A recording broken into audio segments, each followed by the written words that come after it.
రాష్ట్రంలోని గిరిజన పాత్రికేయుల ఐక్యత, రక్షణ, సంక్షేమం కోసం Telangana tribal working journalist association పనిచేస్తుందని రాష్ట్ర అధ్యక్షుడు బానోత్ వెంకన్న నాయక్ తెలిపారు. శుక్రవారం హన్మకొండ జిల్లా కేంద్రంలోని హరిత కాకతీయ హోటల్లో తెలంగాణ ట్రైబల్ వర్కింగ్ జర్నలిస్ట్ 2వ రాష్ట్ర మహాసభల కార్యక్రమాన్ని ఘనంగా నిర్వహించారు.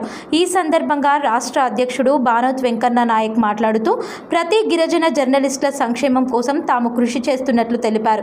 గిరిజన జనాభా అధికంగా గల జిల్లాల్లో అక్రెడిటేషన్ కమిటీలో గిరిజనులకు స్థానం కల్పించాలని, ప్రతి గిరిజన జర్నలిస్టులకు ప్రభుత్వం డబుల్ బెడ్రూమ్ ఇల్లు కేటాయించాలన్నారు. రాష్ట్ర ప్రభుత్వం గిరిజన జర్నలిస్టులకు ప్రాధాన్యత కల్పించాలని సూచించారు. తమ అసోసియేషన్లోని ప్రతి గిరిజన జర్నలిస్టులకు ఆరోగ్య భద్రత కోసం ప్రైవేట్ ఇన్సూరెన్స్ కంపెనీలతో హెల్త్ కార్డులు జారీకి కృషి చేస్తున్నట్లు తెలిపారు. గిరిజన జర్నలిస్టుల వృత్తి నైపుణ్యత పెంపు కొరకై ప్రెస్ అకాడమీ ఆధ్వర్యంలో అన్ని జిల్లాల్లోని గిరిజన జర్నలిస్టులకు శిక్షణా తరగతులను త్వరలోనే ఏర్పాటుకు కృషి చేస్తున్నట్లు పేర్కొన్నారు. తెలంగాణ రాష్ట్రంలో ఉన్న ప్రతి గిరిజన జర్నలిస్ట్ తమతో కలిసి రావాలని పిలుపునిచ్చారు.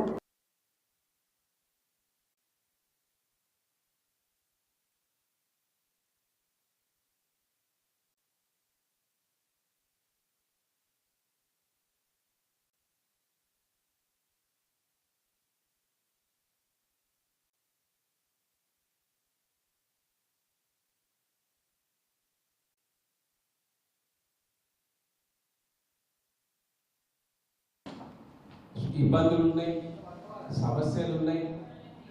మనదాళ్ళ మనకి తెలంగాణ రాష్ట్రం విడిపోయిన తర్వాత ఇక్కడ 32 తెగలే ఉన్నాయి, 33 కాదు. దయచేసి దాన్ని సర్చ్ చేసుకోండి. తెలంగాణ రాష్ట్రం విడిపోయిన తర్వాత గిరిజన తెగలు 32 తెగలే ఉన్నాయి.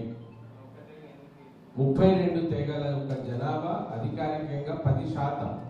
ఏం రావాలి మనకు, ఏమేమి రావాలి, ఏం వస్తుందో మీరే చెప్పండి.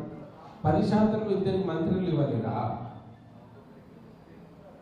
1, 2, 3% ఉన్న వాళ్ళకేమో 7-8 మంది. ఇప్పుడు మీరు అన్నట్టే ఎంతమంది? 10% ఉన్న వాళ్ళకి 2 మంత్రులు ఎందుకు ఇయ్యారంటే మనం ఏం చేయలేము కనుక.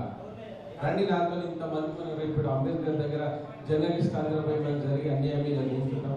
ఎందుకు మమ్మల్ని గుర్తించాలి? అక్రెడిటేషన్లో మమ్మల్ని ఎందుకు గుర్తించమో చేసిన పాపం ఏందయ్యా రేవంత్ రెడ్డి గారు?